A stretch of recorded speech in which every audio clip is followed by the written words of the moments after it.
Hello नमस्कार। आप सभी का स्वागत है गली ऑन साइड के नए वीडियो के साथ। हमारे चैनल को सब्सक्राइब करना ना भूलें और बेल आइकन की नोटिफिकेशन को जरूर दबाएं ताकि हर एक स्पोर्ट्स अपडेट आप तक सबसे पहले पहुंचे। द ओवल टेस्ट दूसरा दिन, 1 दिन और 15 विकेट्स, काफी इवेंट से भरा हुआ दिन था। आप सभी ने देखा कि टीम इंडिया ने 6 रनों के अंदर 4 विकेटें खोई और एक कोलैप्स लोड करवाया। और उसी के बाद आपने आज ये भी महसूस किया और देखा कि वापस से हमें एक भयंकर बॉलिंग जोड़ी सिराज और प्रसिद्ध कृष्णा की लीथल जोड़ी देखने को मिली। कहीं ना कहीं इंग्लैंड वाले अपने ही जाल में फंस गए। उन्होंने ये कभी एक्सपेक्ट नहीं किया था कि टीम इंडिया उन्हें एक ही दिन के अंदर ऑल आउट करेगी। हालांकि ऑल आउट भी किया और दोबारा बैटिंग करने आए।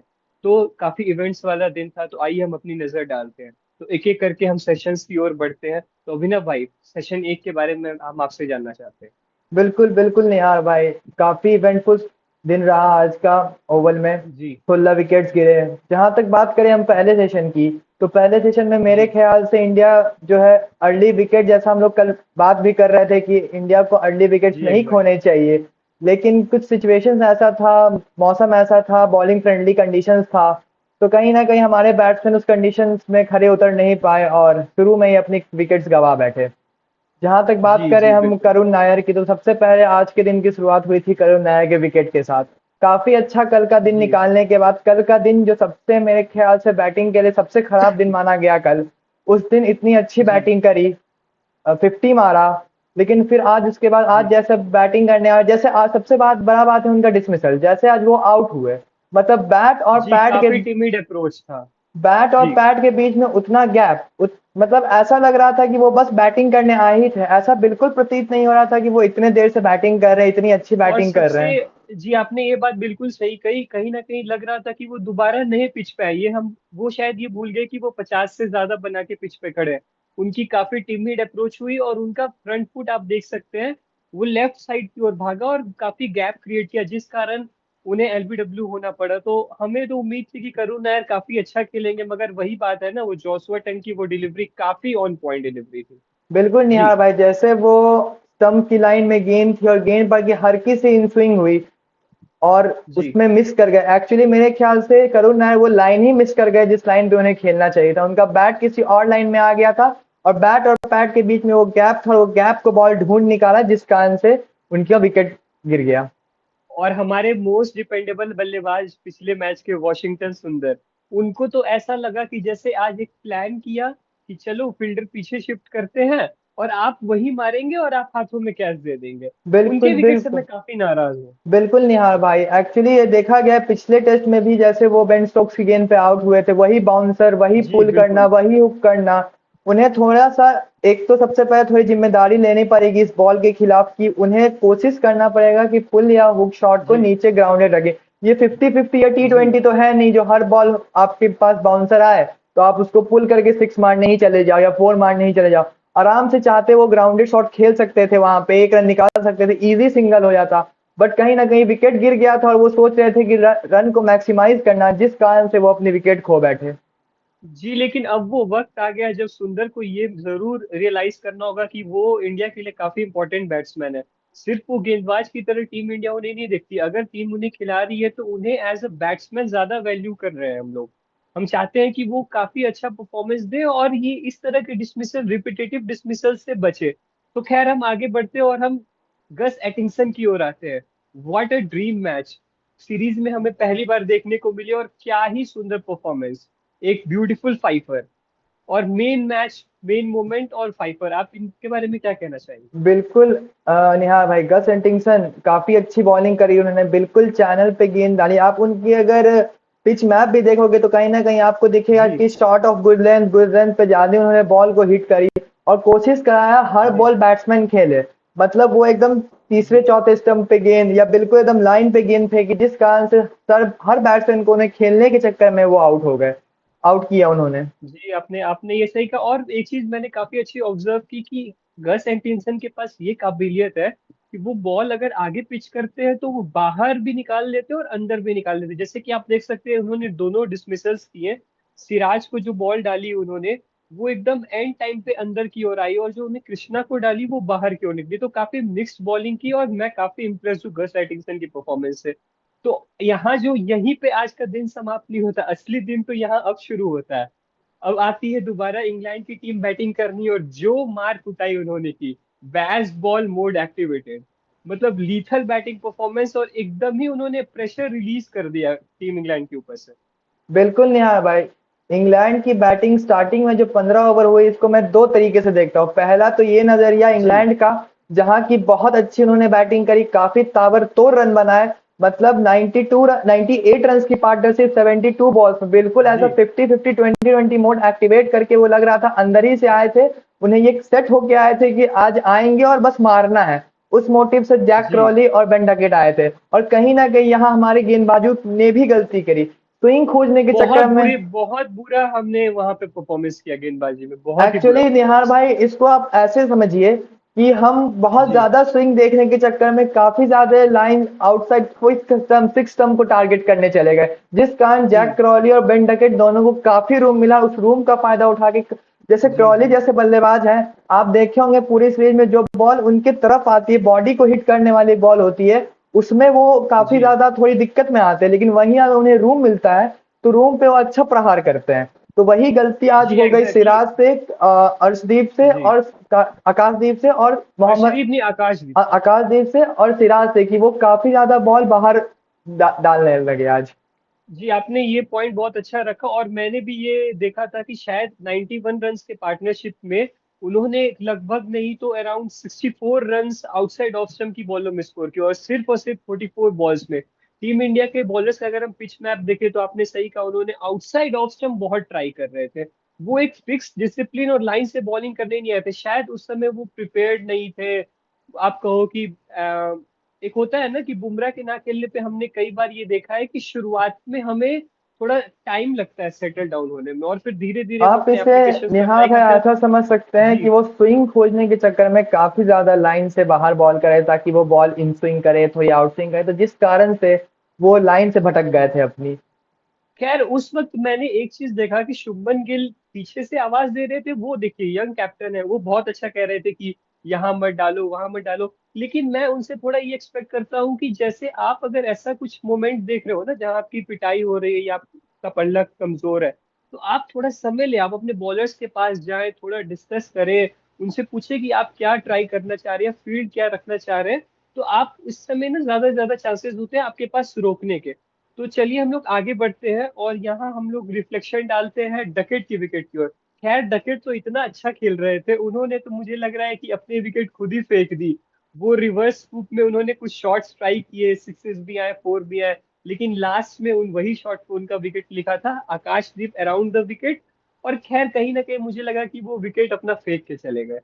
जी बिल्कुल बिल्कुल निहार भाई, आप जैसे बेन डकेट का बात करें तो वो काफी एग्रेसिव नेचर के प्लेयर हैं। आप उन्हें हर टेस्ट मैच में देखिएगा, वो मैक्सिमाइज, वो चाहते हैं कि जल्दी जल्दी रन उनके आए। तो जी कहीं ना कहीं वो काफी जल्दी खेल गए, या कहिए तो उनके खेलने का तरीका ऐसा है। वो रिवर्स स्विप काफी ज्यादा खेलते, जी स्पिनर्स हाँ, हो ये गए आपने सही कहा। या फिर फास्ट बॉलर हो गए, वो रिवर्स स्विप लगाते रहते, अक्सर ही वो रिवर्स स्विप मारते रहते हैं। तो कहीं ना कहीं जी आकाशदीप ने अच्छी बॉलिंग करी और एज लगा और विकेट गिरा। वो विकेट एक, कहीं ना कहीं वो विकेट बहुत जरूरी ब्रेक था। थ्रू था, बहुत एग्जैक्टली वो इंपॉर्टेंट ब्रेक जो थ्रू था। एक मोमेंटम इंग्लैंड ने पकड़ लिया था, वो मोमेंटम को तोड़ना काफी ज्यादा जरूरत था निहार भाई। जी जी जी। और और आपने उसी देखा के भी बाद होगा हमने, हाँ कि बोलिए उसके बोलिए विकेट के बोलिए। बाद धीरे धीरे धीरे कैसे एक लाइन से विकेट सब गिरना चालू हुआ। जी एग्जैक्ट उसी के बारे में आगे मैं बताना चाह रहा हूँ कि उसके बाद आपने ये देखा होगा कि प्रसिद्ध कृष्णा की वो बॉल, अचानक से सरप्राइजिंग डिलीवरी थी जैक क्रॉली को। जैक क्रॉली फ्रंट फुट से वो मारना चाह रहे थे, लेकिन वो काफी लेट आए बॉल पे, जिस कारण बॉल उनके बैट के हायर साइड पे लगी और बॉल हवा में घुस गई। रविंद्र जडेजा ने बहुत अच्छा कैच पकड़ा, वो विकेट भी काफी इंपॉर्टेंट था हमारे लिए। और मैं एक चीज मैंने खुद ऑब्जर्व की कि जब इंडिया ने शुरू में पिच मैप्स पे फर्क डाला, उसके बाद उन्होंने शायद एक अच्छी डिस्कशंस की होगी, वो लाइन लेंथ पे काफी कंसिडरेबली बैलेंस दिखे, उन्होंने डिसिप्लिनरी बॉलिंग की और उन्हें इस चीजों के काफी मतलब रिजल्ट्स मिले। उसके बाद आपने देखा होगा, एक एक करके यहाँ से मैं शुरू करना चाहता हूँ। ओली पोप, वो डिलीवरी, वो स्क्रैम्बल सीम, और एकदम से बॉल निप की अंदर की ओर, वो काफी अच्छी डिलीवरी थी। उसके बारे में आपका क्या कहना है?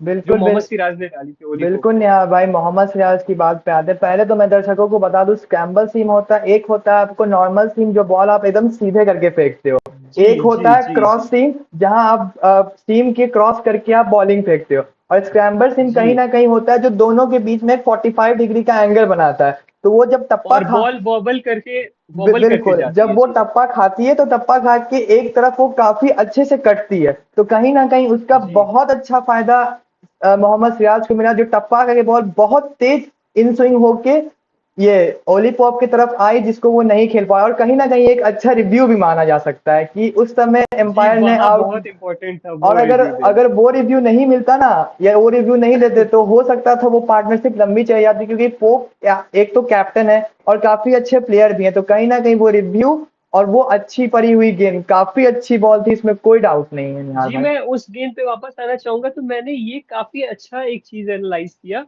कि वो बेसिकली क्या होता है ना, कि जब जब सिराज का ये बहुत अच्छा वेपन है, वो अंदर आती हुई गेंद जो वो निप करवाते हैं अंदर की ओर स्क्रैम्बल टिल के साथ, एक्चुअली उससे क्या होता है ना कि बैट्समैन क्रीज में कॉट हो जाते हैं, they caught in the crease.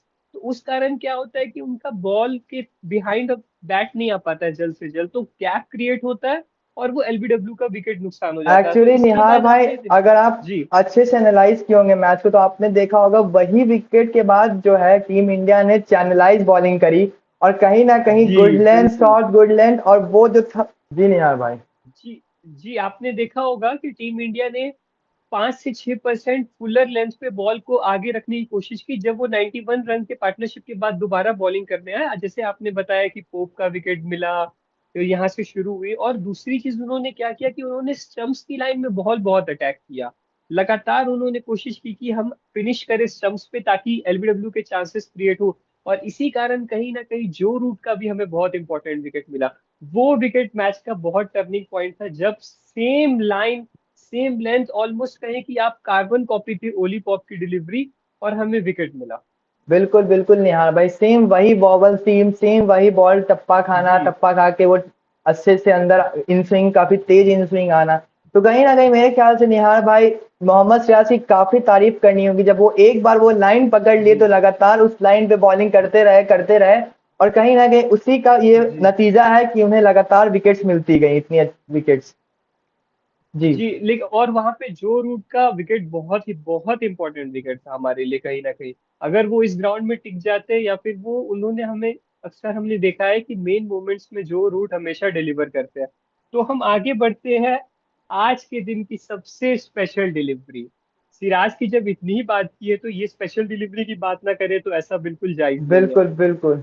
4 लगातार वॉबल बॉल्स के बाद सिराज ने फॉलो अप किया बेथल को एक भयंकर लेट इन स्विंगिंग यॉर्कर से।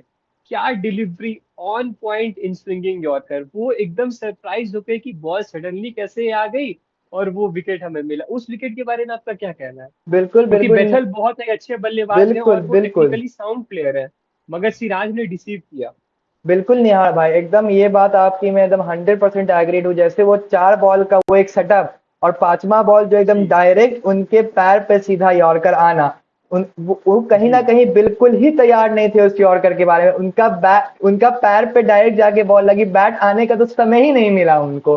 काफी अच्छी वो जी जी स्विंगिंग डिलीवरी थी, मतलब एक तरह से आप कहते हैं ना कि लगातार जब आप विकेट लेते जाते हैं, फ्लो में रहते हैं, तो कहीं ना कहीं आपकी बॉलिंग में सुधार भी आता है।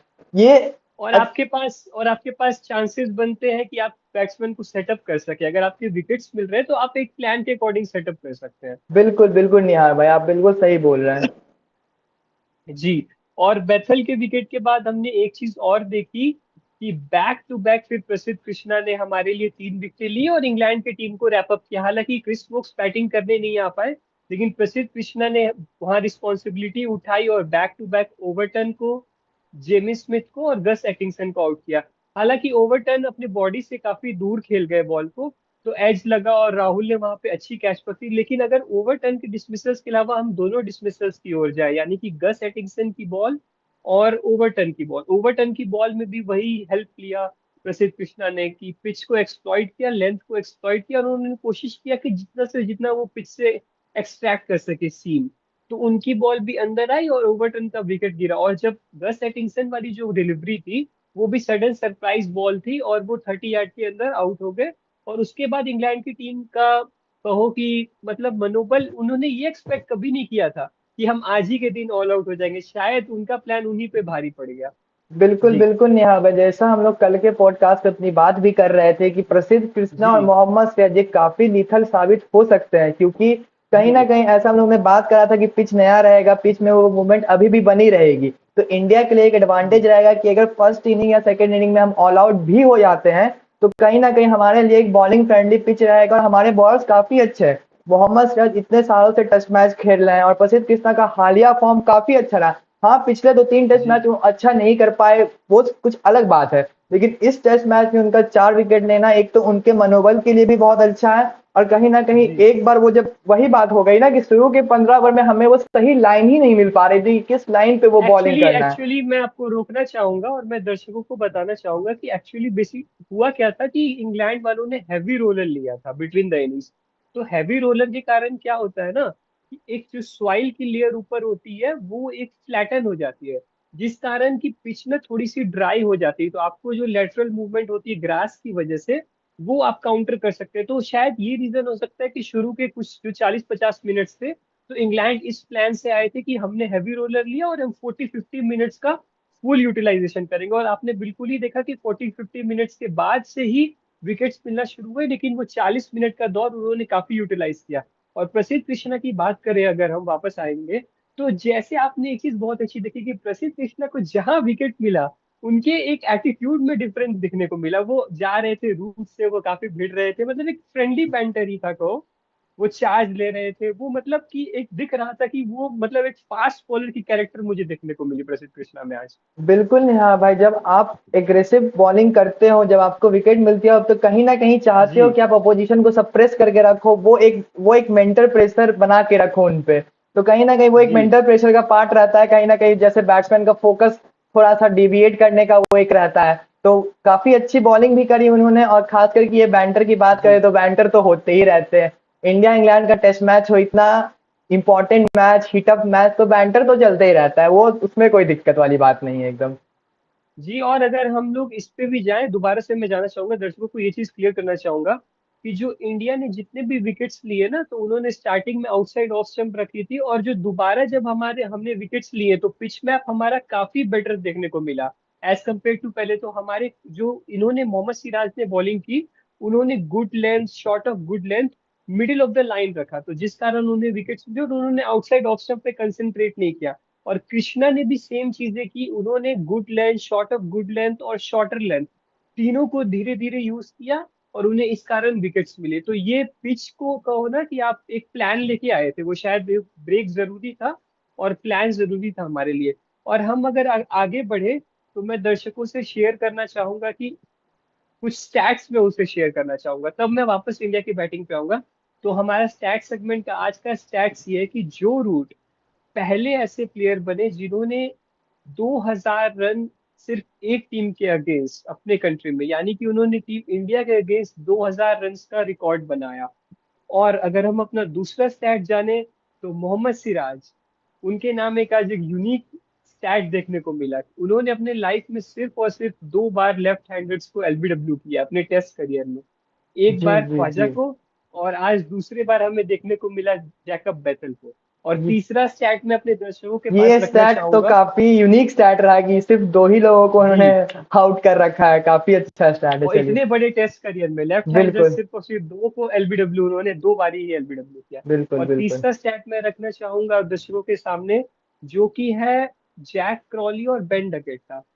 आज से पहले कुक और स्ट्रॉस के नाम था most run against India in opening partnership. जो रिकॉर्ड आज आप इन्होंने तोड़ा, क्रॉली और डकेट ने, उन्होंने 936 एंड स्टिल काउंटिंग का रिकॉर्ड बनाया। और इस पार्टनरशिप में उनके 8+ हाफ सेंचुरीज। जी। बिल्कुल। मैं आपसे अब वापस आना चाहूंगा और मैं आपकी इंडिया बैटिंग के बारे में कुछ जानना चाहूंगा, जब टीम इंडिया दोबारा बैटिंग करते हैं।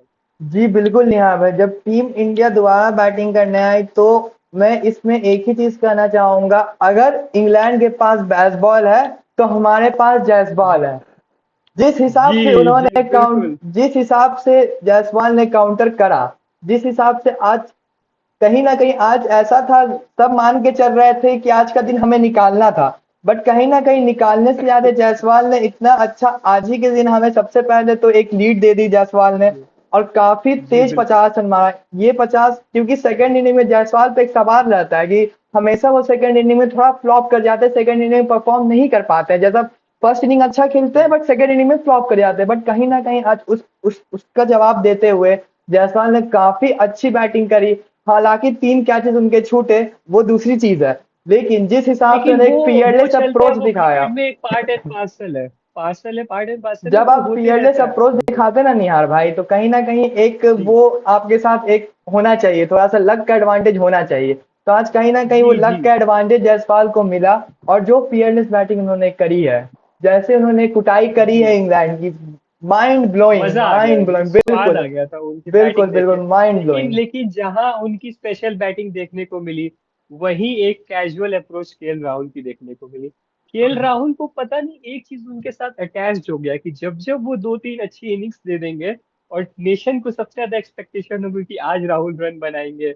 आप देख सकते हैं दोनों इनिंग्स में, मैं यहाँ कुछ ये नहीं कहना चाह रहा हूँ कि राहुल के बारे में कोई कमेंट देना चाहूंगा, वो बहुत अच्छे बल्लेबाज है, टेक्निकली अभी इंडिया के बेस्ट बल्लेबाज है। लेकिन बात वही है ना कि आपका आज रोल इंपॉर्टेंट था, आप दोनों इनिंग्स में कैजुअली अपने विकेट थ्रो कर गए।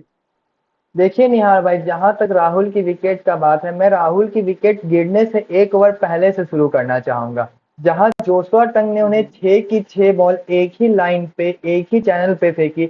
आउटसाइड द जी ऑफ स्टंप हल्का सा स्विंग कभी बाहर कर रहा है, कभी अंदर कर रहा है, और काफी आपने देखा होगा उस समय कि 6 के 6 डिलीवरी उन्होंने नहीं खेल पाए। एक रिव्यू भी लगभग लगभग ओली पोप लेने वाले थे, जो कि नहीं लिया, हालांकि वो नॉट जी। आउट थे, लेकिन एक लेने वाले थे। तो कहीं ना कहीं काफी संघर्ष कर रहे थे वो जोशुआ टंग के साथ, एंड इवेंचुअली ही वो बॉल को मतलब छोड़ू या खेलू वाले एक माइंडसेट से, जब तक बैट आके फेस खुला, वो निक करके बॉल चली गई।